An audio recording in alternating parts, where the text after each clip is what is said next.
E aí pessoal, tudo bem? Vamos lá começar agora o capítulo 3, certo? Para o povo do EJA, tá bom? Harmonia da vida, ok? Vamos lá. Que sinônimo você daria para a palavra harmonia? A vida no planeta Terra está realmente em harmonia, né? O que é harmonia? Né? As possíveis respostas, né? Paz, equilíbrio, certo? Então harmonia é tudo estando harmônico, né? Em paz, em ordem, em tranquilidade, né? Respeitando, por exemplo, a individualidade de cada coisa, né? A individualidade de uma vegetação, de uma mata, né? De uma sociedade, de uma biodiversidade, enfim, certo? Então a harmonia é isso, tá bom? Então as perguntinhas básicas aí, se vocês quiserem responder, mas não precisa me enviar, ok? Só para você estudar mesmo, botar, né, as ideias para fora, papel, tá bom? Cada povo construiu uma explicação para o surgimento da vida, de acordo com a sua cultura.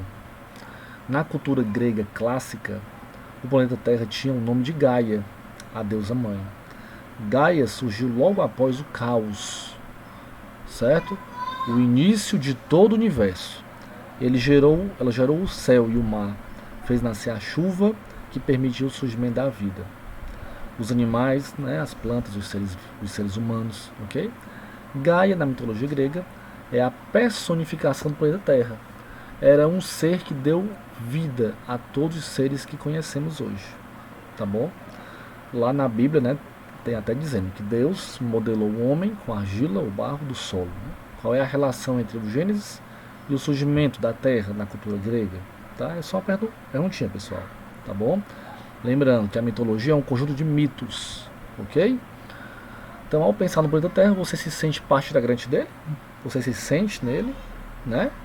É só uma perguntinha para você refletir, tá bom? Não precisa você enviar nada para mim, isso é para ficar em reflexão. A dinâmica da vida, como é a dinâmica da vida? Certo? No início do programa espacial da NASA, pessoal, certo? As pesquisas relacionadas à existência da vida receberam atenção especial. O inglês, né, James Lovelock, especialista na química da atmosfera terrestre, que fazia parte desse programa, elaborou anos mais tarde a chamada hipótese de Gaia. Certo? Você já ouviu falar dessa hipótese de Gaia?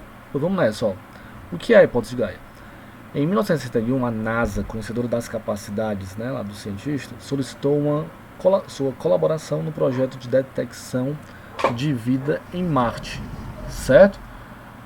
Lovelock estudou a química daquele planeta, usando satélites dos telescópios infravermelhos da NASA, e opinou que lá não havia transformações químicas. Certo? Griffin, transformações químicas, ok? Tal estabilidade era a prova clara de um planeta sem vida, certo? Ou seja, para um planeta ter vida, pessoal, é preciso uma estabilidade, é preciso que haja transformações químicas, e nessa transformação química tem que haver uma estabilidade, certo? Mais tarde, duas sondas Viking que desceram em Marte confirmaram a sua conclusão decepcionante. Contudo, enquanto procurava sinais de vida no planeta vermelho, né, o cientista ficou fascinado com um enigma, né, que há muito intrigava os cientistas. Por que razão Vênus é quente demais para ter vida e Marte é frio demais, né? Certo? Para isso, e a Terra tem a temperatura adequada, né? Essa pergunta é bem interessante, beleza? Quer dizer, Vênus quente demais e Marte frio demais. Só a Terra que está intermediária tem que ser a temperatura adequada, né? Então ele se perguntou se haveria um mecanismo muito poderoso e que se autorregulasse. Surgiu então uma tese provocadora. Nosso planeta se comporta como um gigantesco organismo vivo, no qual todas as coisas vivas interagem para manter a estabilidade. Né? Tanto os indivíduos como as espécies têm um determinado papel nisso tudo, mas sem o saber, tal como os glóbulos vermelhos do sangue, né? Que ele tem sua vida própria, né? Mas sem querer trabalham concertadamente para manter a vida. Ou seja, pessoal, todos os seres vivos, né, e dentro do nosso corpo também, né, todo órgão do nosso corpo trabalha direitinho, mas sem saber que está trabalhando, e essa harmonia de todos os órgãos gera exatamente a nossa vida.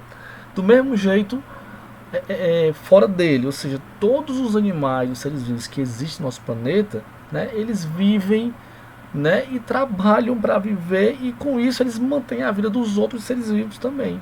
É nesse sentido. Então, por isso que a vida, né, no nosso planeta Terra vive em harmonia e vive em estabilidade. Tá ok? Embora pareça simples, ela é uma ideia revolucionária, né? Esse tipo de explicação. Argumenta que os seres vivos não são vítimas passivas do seu meio ambiente, mas podem alterá-lo. Né? A gente pode alterar o nosso ecossistema, o nosso ambiente, a qualquer momento. Né? Todo mundo sabe disso. No momento que o homem, né, consome muito, né, então aumenta a poluição, aumenta o aquecimento global, né, a nossa pandemia se deve exatamente, né, pela devastação das matas, né, que existem seres vivos lá nas matas que são intocáveis. No momento que o ser humano ele invade as matas, pronto, os seres vivos começam, né, os que estavam intocados, em estado de latência, digamos assim, por anos e anos, né, eles acordam, né, e começam a invadir o ambiente urbano, né, que somos nós, tá bom? Então essa hipótese de desafio pré-estabelecido cientificamente por peritos que possuem especialidades tão restritas que não os deixam ter uma imagem mais abrangente das coisas. O mundo como um sistema no qual o mar, o céu e a vida se influenciam uns aos outros, tá? Então, como afirmou o cientista que se formou em medicina, precisamos estudar a Terra, tal como os médicos fazem diagnósticos e tratam os doentes como se fosse uma perna ou um ouvido isolado, né? Mas um ser vivo inteiro. Quer dizer, ele não pode estudar uma perna como se o problema fosse só a perna do paciente. Não pode estudar só o ouvido como se só o ouvido fosse o problema do paciente. Ele tem que analisar o paciente como um todo, né? Porque aquele problema da perna, do ouvido ou de outra coisa pode ser uma outra coisa, né? Quer dizer, é necessário escutar a história do paciente, né? O que foi que ele comeu, o que foi que se alimentou, como é a situação da casa dele, como é o convívio, né, social daquele paciente. Enfim, são vários fatores, né, que a junção de todos esses problemas pode refletir, né, numa doença de uma perna, numa doença do ouvido ou de outra coisa qualquer. Certo? Quem assiste esses seriados The Good Doctor, né, esses seriados assim de médico, sabe exatamente isso que eu estou querendo dizer. Que o médico não pode ficar restrito só, né, aquele detalhe, só a garganta, só a perna, só o braço, só o dedo. Não, ele tem que analisar o paciente como um todo. Beleza? Então surgiu assim a hipótese o princípio da hipótese de Gaia. Né? A Terra não é apenas rochas e água, mas um sistema vivo, autossustentável, capaz de manter seu equilíbrio e sua organização. Então, para justificar sua hipótese, ele argumentou que as inter-relações cíclicas constantes entre os seres vivos e o ambiente seriam responsáveis por manter a temperatura composta do atmosférico da Terra. A remoção e a reciclagem do gás carbônico presente na atmosfera são exemplos dessas inter-relações. O gás carbônico é um dos principais gases responsáveis pelo efeito estufa. Assim, ele precisa ser constantemente reciclado e o excesso dele deve ser retirado da atmosfera para manter a temperatura do planeta adequada, né? Porém, ainda era necessário encontrar a resposta para a questão: como a Terra regularia sua temperatura e composição atmosférica? Certo? Outro cientista aí, esse Lynn Margulis, americano, especialista em microbiologia, forneceu a resposta para a questão, sugerindo que os gases existentes na Terra teriam sua origem nos seres vivos do planeta. Quanto mais se aprende sobre a Terra, mais se percebe que a superfície do nosso planeta foi grandemente alterada em razão da origem, da evolução e do desenvolvimento da vida sobre ela. À medida que se expande a vida, altera a composição, a temperatura e a natureza química da atmosfera e a composição, a estrutura e a diversidade da superfície da Terra. O ambiente da superfície e os organismos nela existentes têm se desenvolvido justamente por bilhões de anos. Então a hipótese de Gaia, proposta por James e Lynn, mostra que os seres vivos, plantas, micro-organismos e animais estão interligados ao ambiente, rochas, oceanos, atmosfera.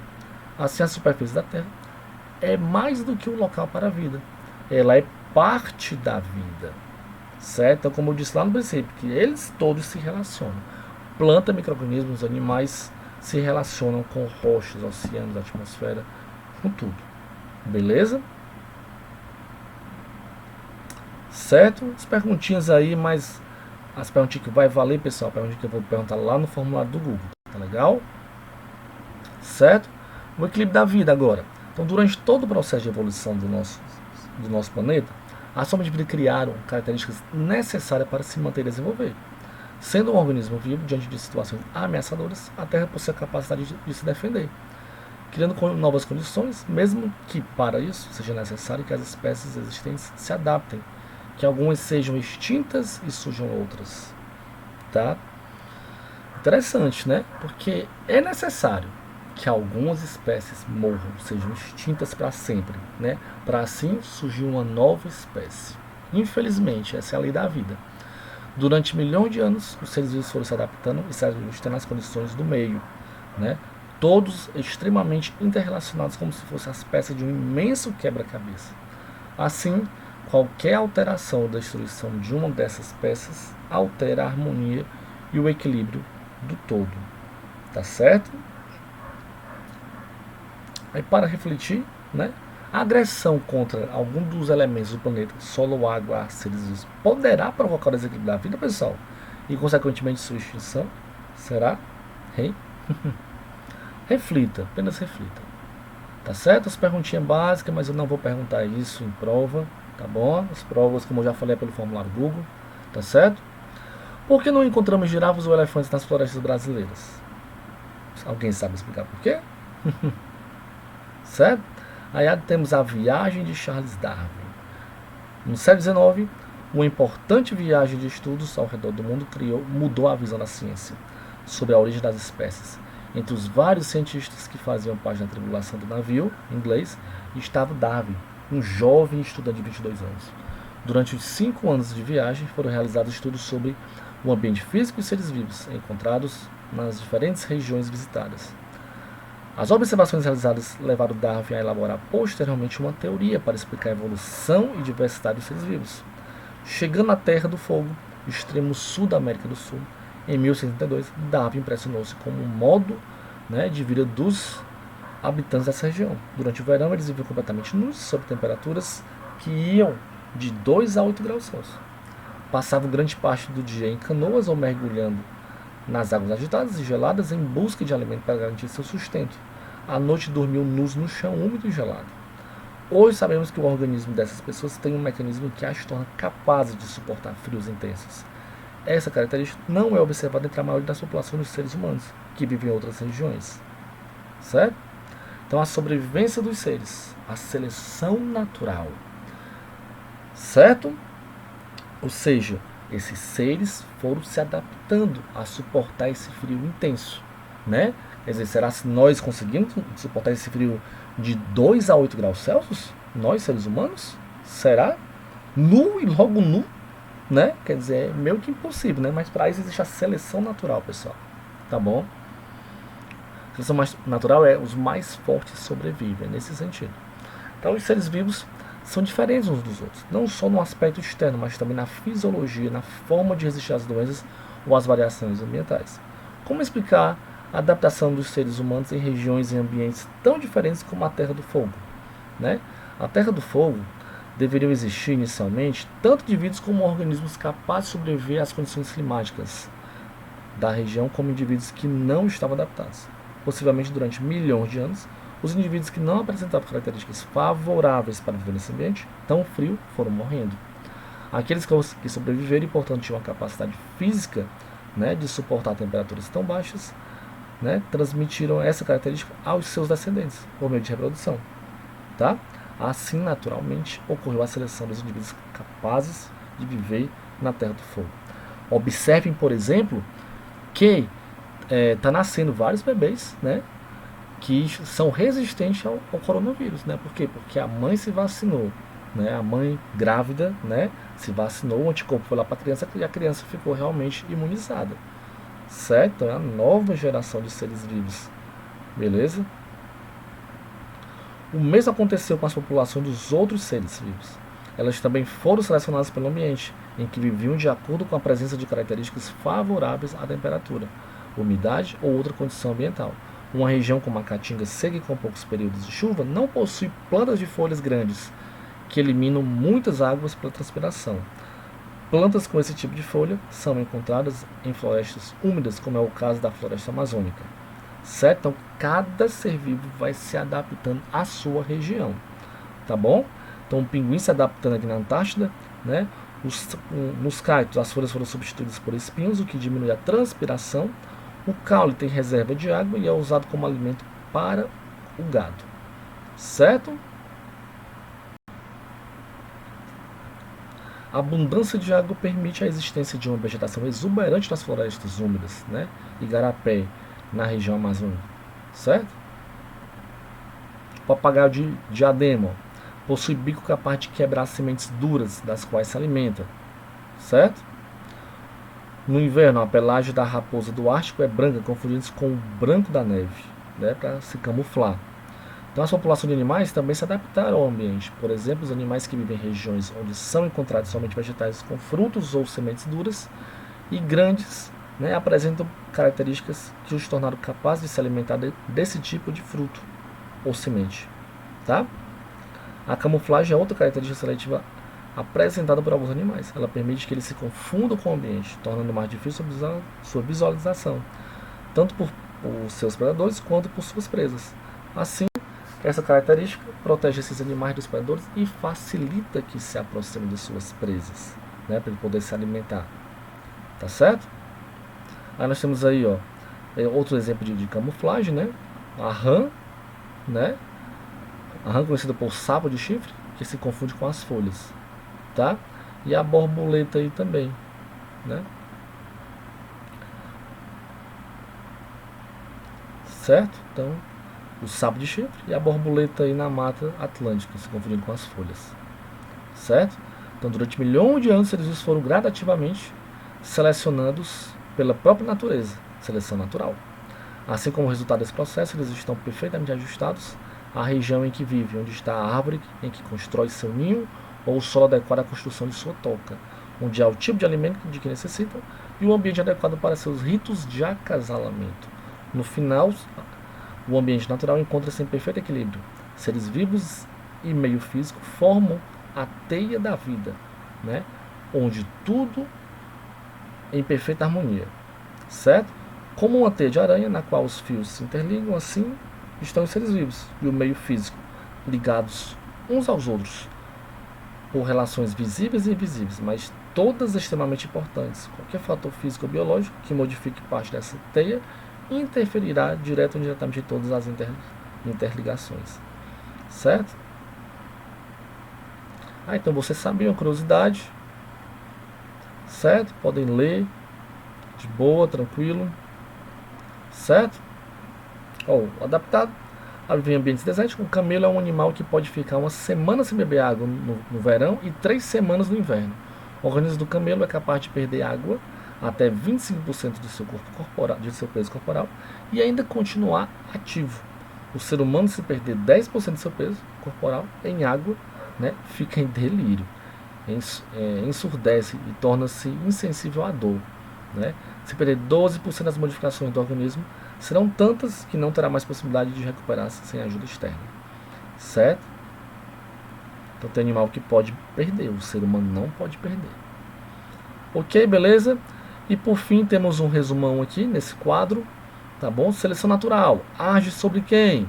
Sobre os seres vivos que estão no ambiente, né? E tem aqueles que se adaptam, né? Os que conseguem se adaptar, eles sobrevivem. Os que não conseguem se adaptar, eles não sobrevivem. Ok? Beleza?